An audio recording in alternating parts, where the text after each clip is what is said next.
Bharatiya Janata party की सरकार की कुरीतियों की वजह से, उनके कुशासन की वजह से ये आज परिस्थिति बनी है कि हमारे कुसमी ब्लॉक, जो कि बहुत पिछड़ा ब्लॉक में आता है, और इस ब्लॉक के जो गरीब वर्ग हैं, हमारे अनुसूचित जाति, जनजाति, पिछड़ा वर्ग के लोग आंदोलन करने के लिए बाध्य हुए हैं।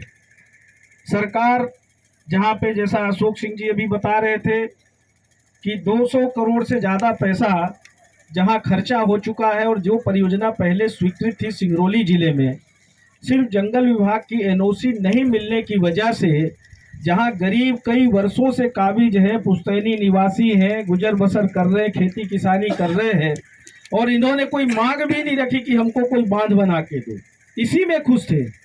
उसके बाद भी ये जो निर्दयी सरकार है मध्य प्रदेश की भाजपा सरकार, जो बड़े बड़े उद्योगपतियों के हाथों बिक चुकी है, उसकी वजह से इस तरह का आज यहाँ पर हमारे आदिवासी भाइयों को, गरीबों को, हमारी माता बहन बैठे हैं, छोटे छोटे बच्चे बैठे हैं, 4 दिन से यहाँ अनवरत अनशन कर रहे हैं। ऐसी परिस्थिति अगर पैदा हुई है तो इसके लिए पूरी तरह से मुख्यमंत्री शिवराज सिंह चौहान और भारतीय जनता पार्टी के यहाँ के विधायक, सांसद, सारे लोग इसके लिए जिम्मेदार हैं, और इनको आज सबको सबक सिखाना पड़ेगा।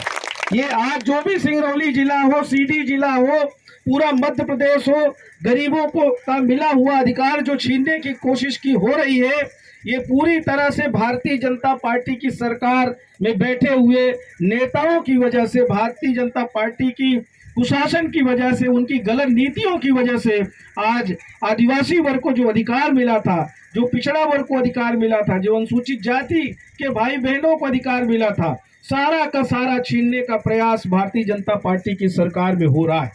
आज आप देखिए सिंगरौली जिले में क्या दुर्दशा है। सिंगरौली जिले में देखिए लोगों की जमीनें चली गई, लोगों को विस्थापित भी कर दिया, और जो असली मालिक है उसको आज तक मुआवजा का पता रहता नहीं है, वो बेचारा परेशान हो रहा है। और कुछ लोग जो व्यवसाय बना लिए हैं, जमीन खरीदते हैं, विस्थापित बन जाते हैं, और उनका मुआवजा साठ गांठ करके करोड़ों रुपए बनवा लेते हैं, उनका कहीं कोई रुकावट नहीं है। यही काम हो रहा है इस सरकार में।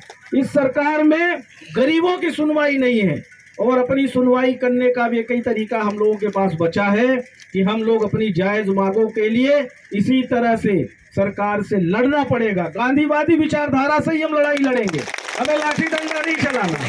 और कांग्रेस पार्टी पूरी तरह से आपके समर्थन में है। हम कह सकते हैं कांग्रेस पार्टी ने गरीबों को बसाने का काम किया था, अनुसूचित जाति जनजाति के भाइयों को अधिकार देने का काम किया था, पिछड़े वर्ग को अधिकार देने का काम किया था, कभी उजाड़ा नहीं था। कांग्रेस पार्टी नहीं है। 89 ब्लॉक्स जो बने मध्य प्रदेश में, जो अति पिछड़ा ब्लॉक बने, ट्राइबल्स, ये कांग्रेस पार्टी ने ये सारा व्यवस्था किया था संविधान में। भारतीय जनता पार्टी के लोग नहीं आए थे। और जितना विकास हुआ है पूरे प्रदेश में, पूरे देश में, इसके लिए सिर्फ और सिर्फ कांग्रेस पार्टी जिम्मेदार है। और विनाश करने के लिए अगर कोई जिम्मेदार है तो भारतीय जनता पार्टी की सरकार, भारतीय जनता पार्टी के नेता जिम्मेदार हैं। आज क्या दुर्दशा हो गई है सिंगरौली जिले की, और क्या दुर्दशा हो गई है सीधी जिले की। यहाँ मिले हुए अधिकार हमारे, चाहे शिक्षा का अधिकार हो, चाहे खाद्यान्न हो, हर चीज में धांधली हो रही है। और सारा कानून कांग्रेस सरकार ने गरीबों को दिया है।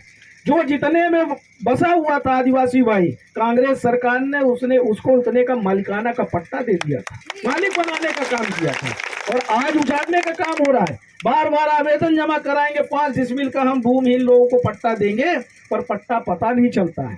कहाँ पट्टा, कौन से पट्टा, कौन गले में लटका के घूम रहा है भाजपा का नेता, पता ही नहीं चलता। यही हो रहा है इस सरकार में, हम सबको समझना पड़ेगा। और मेरा कांग्रेस पार्टी की तरफ से पूरी तरह से इस आंदोलन में समर्थन है। ये कांग्रेस पार्टी में अशोक पैगाम भी है, हम उसको बोलते हैं अलग भी। जहाँ कांग्रेस पार्टी की विचारधारा हो, कांग्रेस पार्टी की विचारधारा हमेशा गरीबों को न्याय देने में रही है, और उस विचारधारा को अशोक पैगाम जी भी, उनके सारे साथी, और हमारे कांग्रेस पार्टी के जिला के पदाधिकारी, ब्लॉक के अध्यक्ष लोग, दोनों सारे नेता यहाँ पर उपस्थित हैं। तो आप इससे अंदाजा लगा लीजिए कि कांग्रेस पार्टी पूरी तरह से आप सबके साथ में है।